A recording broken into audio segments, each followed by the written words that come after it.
प्रिय विद्यार्थियों, मैं डॉक्टर इकबाल, सह आचार्य इतिहास विभाग, राजकीय महाविद्यालय झालावाड़। मैं आज आपको चर्चा करूंगी एमए फाइनल इतिहास में चलने वाले अनिवार्य प्रश्न पत्र भारतीय इतिहास में महिलाओं के बारे में। इस प्रश्न पत्र में भारतीय इतिहास में महिलाओं की राजनीतिक, सामाजिक, आर्थिक स्थिति की चर्चा की गई है, प्राचीन काल से लेकर आधुनिक काल तक, और साथ ही संस्कृति के क्षेत्र में महिलाओं का क्या योगदान है उसकी भी बात इसमें हुई है। तो भारतीय साहित्यिक क्षेत्र में जिन महिलाओं के योगदान की इसी में शामिल किया गया इस प्रश्न पत्र में, उसमें महादेवी वर्मा, माँ श्वेता देवी और लक्ष्मी कुमारी चूड़ावत के नाम प्रमुख हैं। मैं आज आपसे बात करना चाहूँगी साहित्यकार महादेवी वर्मा के बारे में। महादेव वर्मा का जन्म 26 मार्च 1907 ईस्वी को उत्तर प्रदेश के फर्रुखाबाद में हुआ था।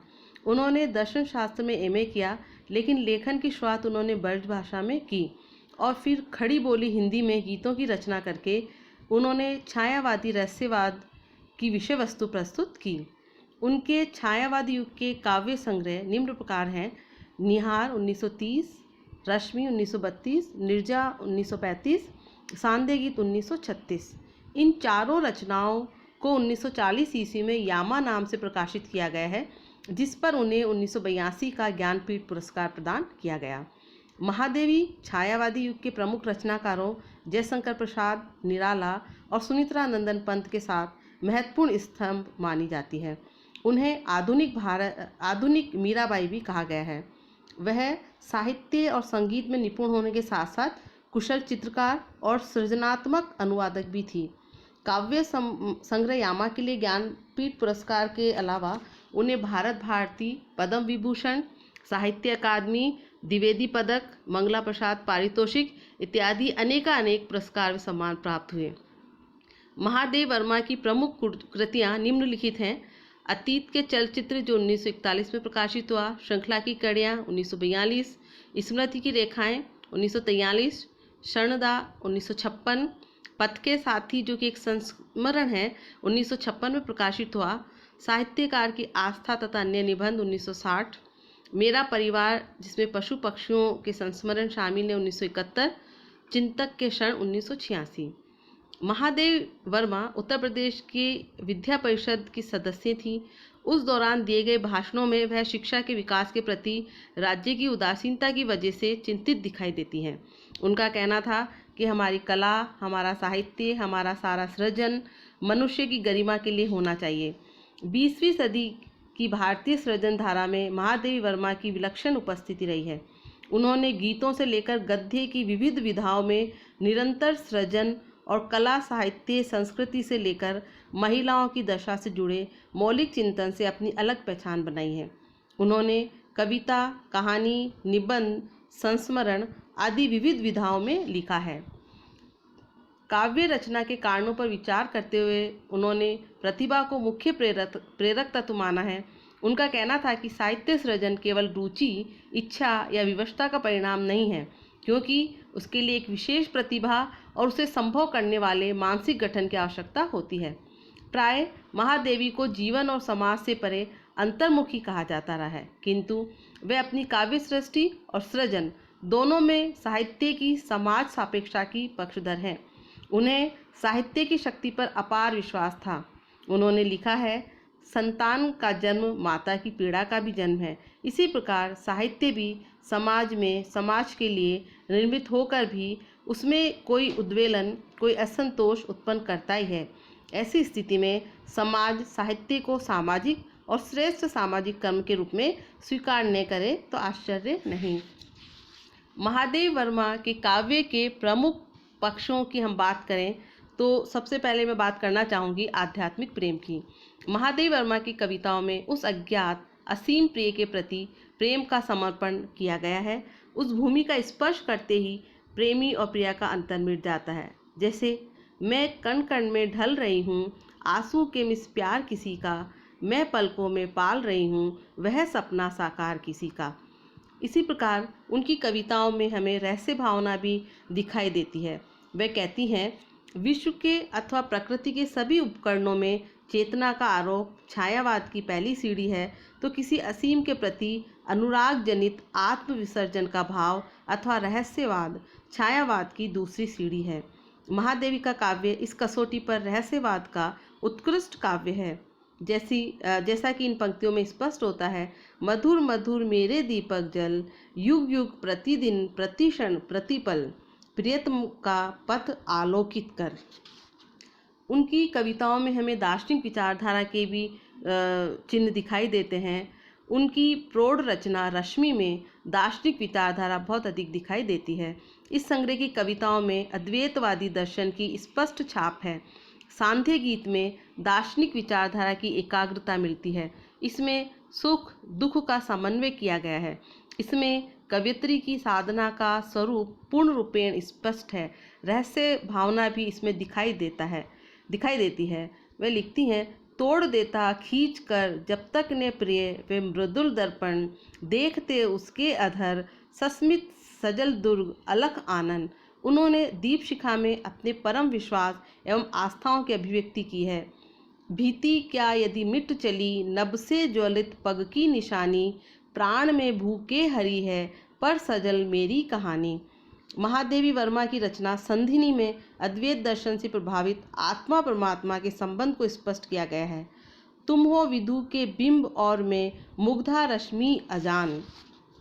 महादेवी वर्मा की काव्य रचना में वेदना भाव भी दिखाई पड़ता है।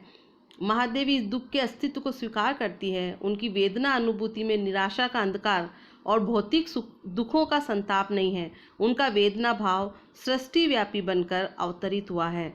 मैं नीर भरी दुख की बदली, विस्तृत नभ का कोई कोना, मेरा न कभी अपना होना, परिचय इतना इतिहास यही, उमड़ी कल थी मिट आज चली। एक जगह वे कहती है, पीड़ा में तुमको ढूंढा, तुम में ढूंढूंगी पीड़ा। प्रसाद और महादेवी के वेदना भाव के मूल में बौद्ध दर्शन का दुखवाद ही है। महादेवी की अद्वैतवादी विचारधारा चिंतन परक निबंधों से लेकर काव्य तक विस्तार लिए हुए है। महादेवी वर्मा की काव्य रचना में हमें राष्ट्रीय नवजागरण का भी चित्रण मिलता है। महादेवी की जो काव्य रचनाएं हैं उसमें राष्ट्रीय नवजागरण के लिए भी बहुत से संदेश मिलते हैं। ये विश्व और उसकी वेदना, उसकी प्रत्येक गतिविधि हर क्षण उनकी चिंता के दायरे में रहती है। दुविधा शीर्षक कविता में वे कहती हैं कि तेरे असीम आंगन की देखूं जगमग दिवाली, या इस निर्जन कोने के बुझते दीपक को देखूं। तुझमें अम्लान हंसी है, इसमें अजस्त्र आंसू जल, तेरा वैभव देखूं या जीवन का क्रंदन देखूं। महादेवी के अनेक गीतों में मानव मुक्ति, पराधीनता से मुक्ति की प्रबल आकांक्षा व्यक्त हुई है, जिसमें हर प्रकार के बंधनों और साम्राज्यवादी बंधनों से मुक्ति की गूंज सुनाई पड़ती है। जैसा कि निम्न पंक्तियों में स्पष्ट होता है, जग पड़ा चू अश्रुधारा, हत परों का विभव कारा, अब अलस बंदी युगों का ले उड़ेगा शिथिलकारा।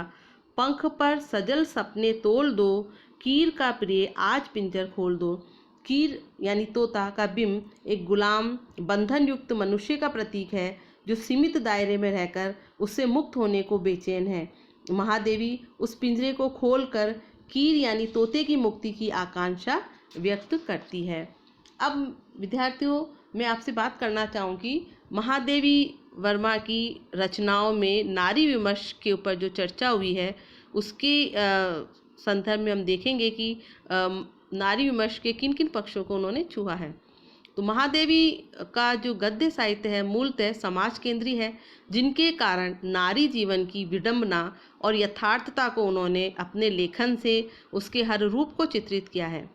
आदिम काल से आज तक विकास पथ पर पुरुष का साथ देकर उसकी यात्रा को सरल बनाकर, उसके अभिशापों को स्वयं झेलकर और अपने वरदानों से जीवन में अक्षय शक्ति भरकर मानवी ने जिस व्यक्तित्व, चेतना और हृदय का परिचय दिया, उसका पर्याय नारी है, ऐसा उन्होंने लिखा है। महादेवी सामाजिक जीवन में नारी और पुरुष की समानता की पक्षधर होने के साथ साथ स्त्री की पूर्ण स्वतंत्रता की समर्थक थी। वह नारी को शक्ति मानती है और लिखती है, स्त्री जब किसी साधना को अपने स्वभाव और किसी सत्य को अपनी आत्मा बना लेती है, पुरुष उसके लिए न महत्व का विषय रह जाता है और न भय का कारण। इस सत्य को सत्य मान लेना पुरुष के लिए कभी संभव नहीं हो सका। उनके संस्मरणों में ज़्यादातर नारी की दूसरों पर निर्भरता के चित्र हैं। उन्होंने नारी जीवन का मर्म स्पर्शी विश्लेषण किया है। समाज के परम उपेक्षित तत्व ही उनके संस्मरणों की कड़ियाँ बने हैं। इस परम उपेक्षित प्राणियों में भी महादेवी का कलाकार तिरस्कृत हिंदू नारी पर अधिक केंद्रित रहा है। इसी फलस्वरूप लक्ष्मा, विधवा बहू, बिंदा तथा बिबिया उनके संस्मरणों की अमर थाती बन गई है। महादेवी के ग्रंथ श्रृंखला की कड़िया के चिंतन का मूल आधार भी भारतीय नारी है। इस ग्रंथ की सार्थकता इसके समर्पण भाव में निहित है। जैसे जन्म से अभिशप्त, जीवन से संतप्त, किंतु अक्षय वात्सल्य वरदानमयी भारतीय नारी को स्त्री और पुरुष के संदर्भ में लिखती है। पुरुष समाज का न्याय है, स्त्री दया। पुरुष प्रतिशोध में क्रोध है, स्त्री क्षमा। पुरुष शुष्क कर्तव्य है, स्त्री सरस अनुभूति है। और पुरुष बल है, स्त्री हृदय की प्रेरणा है। महादेवी जी पूर्ण रूप से नारी शिक्षा के पक्ष में नहीं है। उनका मानना था कि शिक्षा शिक्षित और अशिक्षित दोनों को मिलाने वाला सेतु है। वह चाहती थी कि शिक्षित महिलाएं अपनी शिक्षा का प्रयोग अन्य महिलाओं की उस शिक्षा प्रबंध के लिए करें, जिससे उनके लिए कला, उद्योग धंधे खुले और वे स्वावलंबी बन सके, तथा अपनी शक्ति और इच्छा को समझकर यदि जीवन संगी चुन सके तो विवाह उनके लिए तीर्थ होगा, जहाँ वे अपनी संकीर्णता मिटा सकेंगी, व्यक्तिगत स्वार्थों को बहा सकेंगी और उनका जीवन उज्जवल से उज्जवलतर हो सकेगा। श्रृंखला की कड़िया को लेखिका ने उस नारी को समर्पित किया है जो जन्म से अभिशप्त, जीवन से संतप्त किंतु वात्सल्य में वरदान में है। महादेवी जी ने भारतीय नारी के विविध प्रकार के शोषण, सामाजिक विषमताओं, बाल वैधव्य, बहुविवाह जैसी नारी जीवन की कुरीतियों का मर्मस्पर्शी चित्रण अपनी रचनाओं में किया है। उनका प्रमुख लक्ष्य स्त्री समाज की गंभीर से गंभीरतम समस्याओं को सामने लाना रहा है। नारी की समस्याओं के प्रति उनकी हार्दिक सहानुभूति थी। उनकी लेखनी से जो बहुत सारा क्षोभ, इतनी तीव्रता, तीखापन, तीव्र आक्रोश और प्रहार आदि प्रकट हुए हैं, उससे लेखिका ने अपने अनुभव द्वारा प्रकट किया है। पुरुष और नारी के पारस्परिक संबंधों के बारे में उनका विचार है कि यह संबंध आज तक उस रूप में विकसित नहीं हो पाए जिस रूप में वे समाज को स्वस्थ गति एवं अपना संतुलन प्रदान कर सके।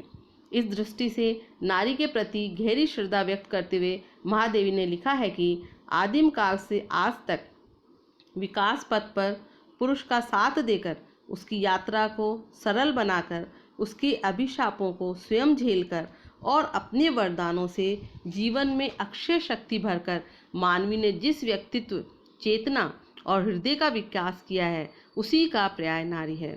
संक्षेप में हम ये कह सकते हैं कि नारी विमर्श के संदर्भ में महादेवी के विचार आज के नारीवादी साहित्य और आंदोलन दोनों का पथ प्रदर्शक बन सकते हैं। इस प्रकार हम देखते हैं कि महादेव वर्मा का जो साहित्य है, चाहे वो गद्य साहित्य हो या पद्य साहित्य हो, उसने जीवन के विभिन्न पक्षों को छुआ है। साथ ही समाज में महिलाओं की स्थिति को कैसे सुधारा जाए उसके बारे में भी वो अपनी चिंता व्यक्त करती हैं और एक हमें मार्ग बताती हैं। साथ ही समाज का जो निम्न वर्ग है, उपेक्षित वर्ग है, उसके बारे में भी उन्होंने अपनी साहित्य रचना में स्थान उनको दिया है।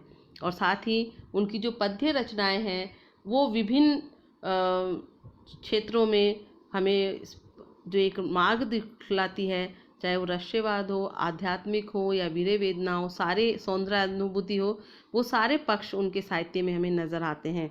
मैं ये सोचती हूँ कि निश्चित तौर पर आज के बच्चों के लिए ये काफ़ी महत्वपूर्ण होगा कि वो ये जाने कि 20वीं शताब्दी में भी नारीवादी आंदोलन और नारीवादी लेखिकाएं हुई हैं जिन्होंने काफ़ी महत्वपूर्ण रचनाएं इस संदर्भ में की हैं। धन्यवाद।